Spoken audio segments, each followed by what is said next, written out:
আমার 4টে মেয়ে 4টে ছেলে ধরে নি, 4টে মেয়ে যে জমি জায়গা পাবে 4টে মেয়ে তার অর্ধেক পাবে।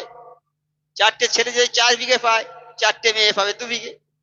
এটা তাদের হক, দিতে হবে। তারা যদি ইচ্ছা করে ছেড়ে দেয় তাহলে পাবে তুমি, আর যদি না দাও তাদের যে হক, তাহলে হকের বিচার কালকে আমাদের ময়দানে হবে। তা আমরা তো সব শেয়ানা লোক, ছেলেকে ভালো রাখার জন্য জমি জায়গা যা আছে সব ছেলের নামে লিখে দিচ্ছি, মেয়েদের একটাও দিচ্ছি না। দেখছি না চালাক লোক না আমরা, খুব চালাক লোক। চালাকি বেরিয়ে যাবে কালকে আমাদের ময়দানে, সাবধান থাকবেন। আল্লাহ কারো পরোয়া করে না, 100 তলা বাড়ি যা তার থেকে ভয় করে না আল্লাহ, সারা বিশ্বের মানুষের থেকে আমার আল্লাহ ভয় করে না। আমার আল্লাহ ন্যায্য বিচারক, ন্যায় বিচারক আল্লাহ, ন্যায় বিচার কিয়ামতের ময়দানে করবে। তোমার 100 তলা বাড়ি দুনিয়া ছিল, তুমি এই দেশের বাদশা ছিলে, কি তুমি সারা পৃথিবীর বাদশা ছিলে? তোমার থেকে কুছ করো না। আমার আল্লাহ পাক কারো থেকে ভয় করে না।